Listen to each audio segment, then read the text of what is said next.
Hello everyone, welcome back to our channel. Electrical accessories are now completed. अब हम लोग discuss करेंगे कुछ इलेक्ट्रिकल अप्लायंसेस को। हमारी आगे आने वाली सीरीज़ है जिसमें हम लोग जिन इलेक्ट्रिकल अप्लायंसेस को इजीली एक्सेस कर पाएंगे उनके बारे में जानकारी प्राप्त करेंगे, उनका इंटरनल स्ट्रक्चर देखेंगे। मैं कोशिश करूँगी आप लोगों को खोल कर दिखाने की अपने अप्लायंसेस को, और वो अंदर से कैसे दिखते हैं, उनमें क्या क्या कंपोनेंट्स होते हैं और वो काम कैसे करते हैं। ये सारी चीज़ें अब हमारे आगे आने वाले सेशंस में होने वाली हैं। जैसा कि आप अपनी स्क्रीन पर देखेंगे, आज मेरे पास है एक electric kettle. Electric kettles winters में बहुत काम आती है। इलेक्ट्रिकल होम अप्लाइंसेस में ये एक सिंपल मोस्ट अप्लाइंस कह सकते हैं हम इसको। आज हम लोग इसी को एक्सप्लोर करेंगे, इसको देखेंगे। इसके अंदर ऐसा क्या होता है कि इसमें जब पानी गर्म हो जाता है तो ये ऑटोमेटिकली स्विच ऑफ हो जाती है। सो स्टूडेंट्स, पहले इस इलेक्ट्रिक केटल की हिस्ट्री के बारे में बात कर लेते हैं। इनिशियली तो इलेक्ट्रिकल केटल्स नहीं थी, है ना, हमारे पेरेंट्स ने तो यूज़ नहीं की थी ये पहले, तो अभी कुछ सालों में ट्रेंड में आई हैं। पहले क्या होता था, विस्लिंग केटल्स होती थी जो कि स्टीम पर काम करती थी। गैस पे पानी या दूध गर्म करने के लिए हम लोग उनको यूज़ किया करते थे। जब पानी या दूध बॉईल होता था तो उसमें विसल होती थी एक, जो कि उस पानी स्टीम के प्रेशर से या दूध की स्टीम के प्रेशर से उस विसल में से एक हाई पिच की साउंड आती थी। पहले इसी तरह की केटल्स होती थी जिनको कि हम स्टीम केटल्स बोलते थे। कमर्शियली सबसे पहले जो हमारी इलेक्ट्रिकल केटल आई थी, it was manufactured in 1959 and it featured a cool touch handle and a lid.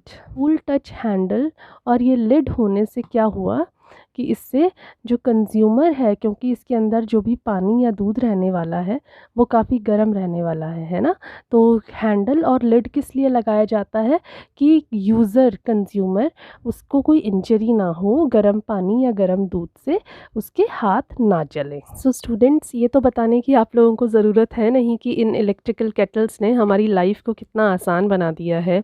पानी गर्म करना, चाय बनाना, दूध गर्म करना, इवन मैगी बनाना बहुत कन्वीनियंट हो गया है अब। मतलब बच्चे भी अपने आप ये काम कर सकते हैं। अब बहुत सारे इस तरह की कुकिंग्स जो है वो कुकिंग विदाउट फायर में कन्वर्ट हो चुकी हैं with the help of this electric kettle. ठीक है, तो अब ज़्यादा बात नहीं करेंगे। अब हम लोग ये जानेंगे कि इसके पार्ट्स क्या क्या होते हैं, इस इलेक्ट्रिकल केटल के क्या क्या इम्पॉर्टेंट पार्ट्स हैं। ठीक है, तो देखिएगा, सबसे पहले है इसकी ये बॉडी। ये स्टेनलेस स्टील की हो सकती है, ये प्लास्टिक की हो सकती है, और इसके अलावा ग्लास बॉडी में भी इलेक्ट्रिकल केटल्स जो हैं वो अवेलेबल है। सेकंड, इसका जो इम्पॉर्टेंट कंपोनेंट है जो कि इसकी वर्किंग के लिए ज़रूरी भी है, वो होता है इसका हीटिंग एलिमेंट। अब हीटिंग एलिमेंट हम लोग ऐसे बाहर से तो देख नहीं सकते केटल में। हीटिंग एलिमेंट बच्चों यहाँ अंदर रहता है, तो उसके लिए ये जो स्क्रूज़ देख रहे हैं, इन स्क्रूज़ को हमें ओपन करना होगा। तो मैं ओपन करके आपको दिखाती हूँ इसके अंदर के पार्ट्स। ठीक है,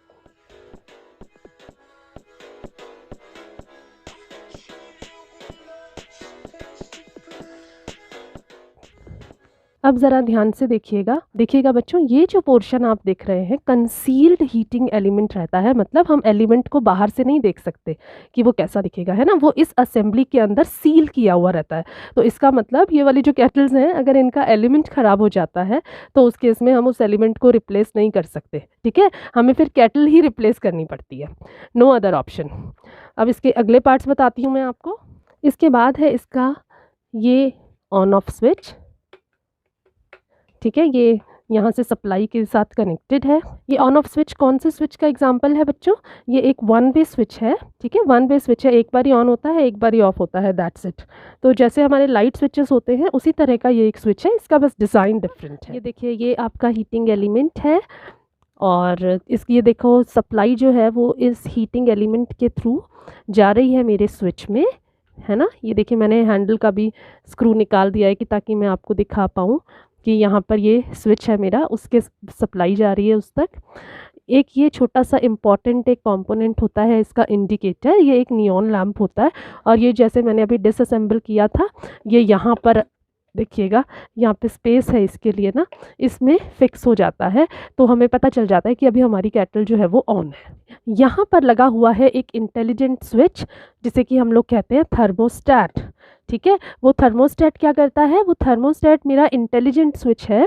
जब पानी का टेम्परेचर बॉइलिंग पॉइंट तक पहुंच जाता है, इसमें सेटिंग्स होती हैं ऐसी कि जब बॉइलिंग पॉइंट पे आ जाता है ना, तो ये ऑटोमेटिकली सप्लाई को ऑफ़ कर देता है। और जब ये थर्मोस्टेट मेरा सप्लाई ऑफ करेगा तो उससे क्या होगा, ये इंडिकेटर भी ऑफ हो जाएगा और साथ में मेरा जो स्विच है वो स्विच भी ऑफ हो जाएगा। और भी कुछ पार्ट्स रह गए हैं अभी इलेक्ट्रिक केटल के। ये इसका लिड, ठीक है, जो कि फिक्स हो जाता है। मैं इसको यहाँ से प्रेस करती हूँ, फिर ओपन करती हूँ। उसके बाद ये इसका अंदर का एरिया जहाँ पर कि मैं पानी भरती हूँ या दूध रखती हूँ, वॉटेवर। और ये है इसका आउटलेट जहाँ से कि मुझे निकालना है। ठीक है, इसके अलावा इस केटल का और एक इम्पॉर्टेंट पार्ट है ये इसकी डिटैचेबल पावर कॉर्ड। ये सिर्फ कॉन्टैक्ट बनाने के लिए होती है और कुछ नहीं, क्योंकि पावर हम लोग यहीं से दे रहे हैं ना। ये देखिए, इसके अंदर कुछ नहीं है, सिर्फ कनेक्शन पॉइंट्स होते हैं और यहाँ से सप्लाई देते हैं। और ये वाले जो पॉइंट्स हैं ये यहाँ इन होल्स में आ जाते हैं। ठीक है, ये ब्रास के कनेक्शन पॉइंट, इस पर एक देखिएगा ये पॉइंट बना हुआ है, ये ब्रास का कनेक्शन पॉइंट है। ये यहाँ पर इसके अंदर चला जाता है, तो केटल जो है मेरी वो इलेक्ट्रिकली सप्लाई के साथ कनेक्ट हो जाती है। तो बच्चों, केटल आप लोगों ने देख ली ओपन करके, है ना। अब इसके बाद ये जो केटल की पावर कॉर्ड है, पावर असेंबली भी कह सकती हूँ इसको, बेस है केटल का, जहाँ से कि केटल को एनर्जी मिलती है, इलेक्ट्रिकल सप्लाई मिलती है। तो अब इसको भी अगर ओपन करके देखना है कि इसके अंदर क्या है, तो वो मैं इसको ओपन करके 3 स्क्रू हैं ये खोल के आपको दिखाती हूँ।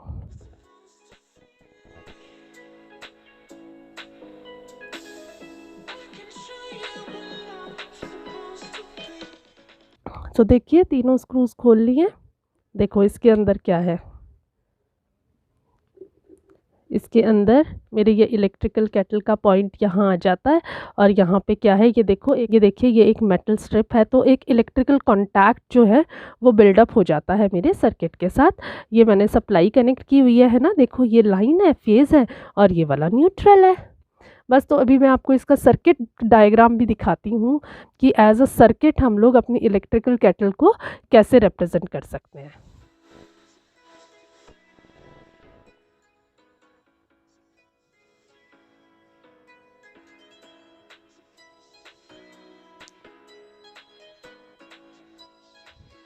तो बच्चों देखिए, डायग्राम की हेल्प से हम लोग अपनी इलेक्ट्रिकल केटल की वर्किंग को समझ सकते हैं। एक इलेक्ट्रिकल केटल को इलेक्ट्रिकली हम लोग इन कुछ कंपोनेंट्स के साथ रिप्लेस कर सकते हैं। ठीक है, ये आपका लाइन हो गया, ये न्यूट्रल हो गया। लाइन मतलब रेड वाला वायर, न्यूट्रल मतलब ब्लैक वाला वायर। ये सप्लाई के पॉइंट्स हैं आपके।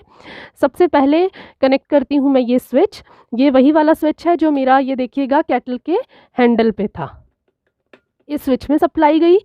इस स्विच के बाद सप्लाई जाती है मेरे एलिमेंट में। मैंने अपने नाइक्रोम के एलिमेंट को एक रेजिस्टेंस से रिप्रेजेंट किया है। क्यों? क्योंकि उसका रेजिस्टेंस ज़्यादा है। अभी जब मैंने एक्सप्लेन किया था तो आपको बताया था कि नाइक्रोम वायर का रेजिस्टेंस ज़्यादा होता है, जिसकी वजह से उसमें हीट प्रोड्यूस होती है जब करंट फ्लो करता है। तो ठीक है, इसके बाद मेरा करंट जाएगा आगे। ये है मेरा ऑटो कट ऑफ थर्मोस्टेट। ठीक है, जो कि जब पानी का टेम्परेचर बॉइलिंग पॉइंट तक पहुंच जाता है तो ये ऑफ हो जाता है और इसके बाद सप्लाई जो है वो आगे नहीं जाती, मेरी केटल में आगे नहीं जाती, और ये स्विच जो है ये ऑटोमेटिकली ऑफ हो जाता है। ठीक है, कोई इसको ऑफ नहीं करता, तब ये स्विच जो है ऑटोमेटिकली कट ऑफ हो जाता है। तो यहाँ भी सप्लाई आनी बंद हो गई, तो आगे कहीं पर भी और सप्लाई नहीं जाएगी। तो इस तरीके से मेरी ये इलेक्ट्रिक केटल जो है ये काम करती है। सो प्रैक्टिकल यूसेज, ये है इसकी पावर कॉर्ड। जब मैं इसको सॉकेट में लगा के सप्लाई ऑन करती हूँ और उसके बाद मुझे ये वाला स्विच भी ऑन करना है। ठीक है, जब तक मैं ये वाला स्विच ऑन नहीं करूँगी तब तक मेरी केटल जो है वो ऑन नहीं होगी, काम करना शुरू नहीं करेगी। तो इसको यूज़ करने के स्टेप्स, नंबर 1, सबसे पहले आपको ये सॉकेट इसका आपको जो डालना है प्लग टॉप में, वहाँ का स्विच ऑन कर देना है पावर का। ठीक है, जो भी आपका स्विच बोर्ड होगा किचन में। उसके बाद आपको ये वाला स्विच इसका ऑन करना है। आप जैसे ही ये वाला स्विच ऑन करेंगे तो ये है इसका इंडिकेटर, ये इंडिकेटर इसका ऑन हो जाएगा। ठीक है, इसमें पानी आपने पहले से ही भर के रखना है और अब क्या होगा कि आपका पानी जो है वो गर्म होने लगेगा, बॉईल होने लगेगा। ठीक है, और इसमें एक थर्मोस्टेट है।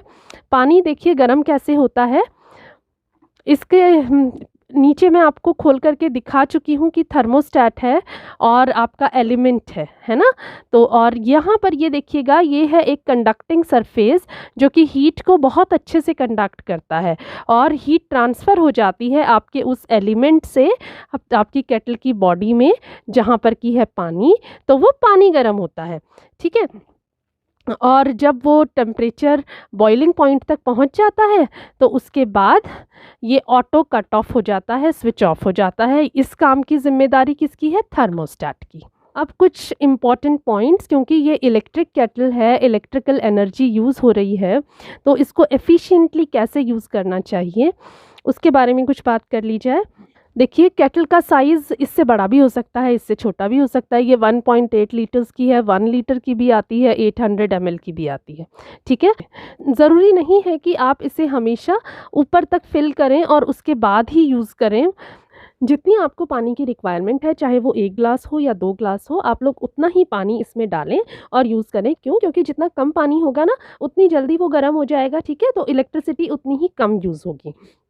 इसके अलावा आपको अपनी केटल को कम से कम हफ्ते में 1 बार अच्छे से क्लीन करना चाहिए, ठीक है। क्लीन करते समय ये ध्यान रखना चाहिए कि जो ये इसके इलेक्ट्रिकल पॉइंट्स हैं, इनमें पानी ना जाए, है ना। इसको यहीं से ही वॉश कर लेना चाहिए अच्छे से, क्योंकि क्या होता है ना कि अगर मैं अपनी इस केटल को वॉश नहीं करूँगी तो इसके अंदर जो पार्टिकल्स हैं वो डिपॉजिट होने लगते हैं और उसकी वजह से क्या होगा, हीट ट्रांसफ़र नहीं होगी अच्छे से, ठीक है। तो इलेक्ट्रिकल एनर्जी जो है मेरी वो वेस्ट होगी ज़्यादा, साथ में मेरा टाइम वेस्ट होगा, टाइम ज़्यादा लगेगा पानी को गर्म होने में, ठीक है। और हमेशा यूज़ करने के बाद आपको आपकी केटल को स्विच ऑफ कर देना है, क्योंकि अगर आप इसको स्विच ऑन करके छोड़ देंगे तो उससे क्या होगा, ऑन में अगर वो चलती ही रहेगी तो उससे उसकी पावर कॉर्ड ख़राब हो सकती है, एलिमेंट ख़राब हो सकता है, थर्मोस्टेट ख़राब हो सकता है ना। तो इसलिए हमेशा हर अप्लायंस के लिए हम लोग ये कहते हैं कि switch off after every use.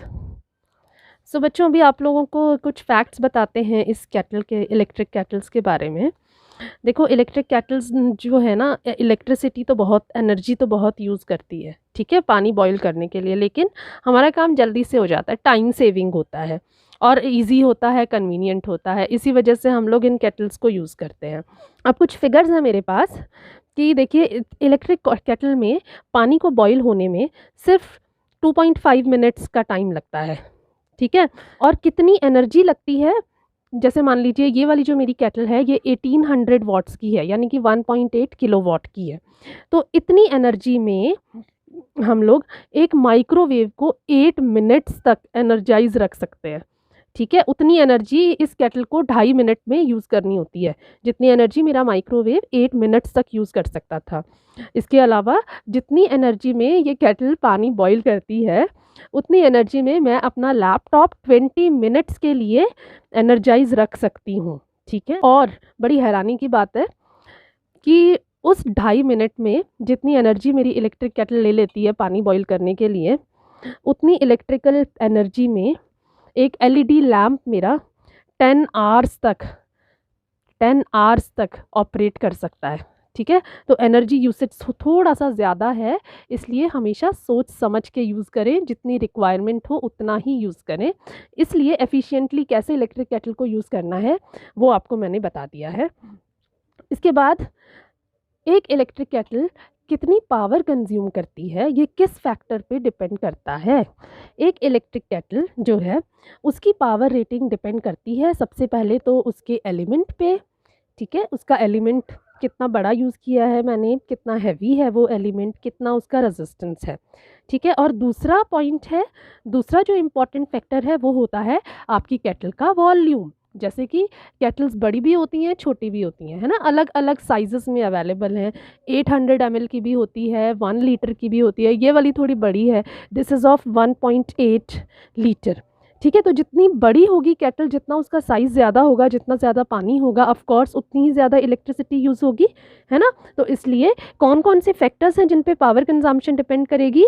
Number 1 element and number 2 volume of my kettle. एक बारी फिर से रिकैप्सुलेट कर लेते हैं। सबसे इम्पॉर्टेंट पार्ट्स, सबसे पहले इनिशियली बॉडी मेरी इलेक्ट्रिक केटल की, हैंडल, ये पावर कॉर्ड जो कि अभी हम लोगों ने ओपन की हुई है, इसके बाद इसका एलिमेंट, ये जो एलिमेंट होता है ये आपका नाइक्रोम का बना हुआ होता है, ठीक है, और इसका रेजिस्टेंस होता है बहुत ज़्यादा, मतलब कि जब इसमें से करंट फ्लो करता है तो हीट जनरेट होती है। तो यानी कि इलेक्ट्रिकल केटल मेरी heating effect of electric current पे बेस्ड है, ठीक है। तो ये एलिमेंट हो गया। एलिमेंट के बाद मेरा हो गया थर्मोस्टैट, जो कि मेरी पावर को कट ऑफ कर देता है जब भी पानी रिक्वायर्ड टेम्परेचर पे पहुंच जाता है। उसके बाद ये कनेक्शन पॉइंट, ठीक है, और एक ये नियॉन लैम्प। इसके बाद आपका स्विच के बाद आपकी लिड के बाद एरिया अंदर का जहाँ पर कि मैं पानी रखती हूँ, और आउटलेट। That's it. अब बच्चों कुछ सेफ्टी प्रिकॉशंस देख लेते हैं। Electrical kettle, of course electricity involve है, तो कुछ सेफ्टी प्रिकॉशंस हैं जो कि हमेशा हम लोगों को फॉलो करने चाहिए इनको, इन अप्लायंसेस को यूज़ करते हुए। तो नंबर 1 है कि पहले भी बोला था मैंने आप लोगों को कि जब भी केटल को वॉश करना है ना, ये वाला पोर्शन इसका वॉश नहीं करना है। पावर केबल को इलेक्ट्रिकल केटल की हमेशा ड्राई रहना चाहिए, ठीक है। नेक्स्ट, जब भी आप इसको कनेक्ट इसके ऊपर रखें, कनेक्ट करें इसको इलेक्ट्रिकली, उससे पहले आप लोग ये ज़रूर ध्यान दे लें कि इसका जो बेस है इट शुड बी ड्राई, ठीक है।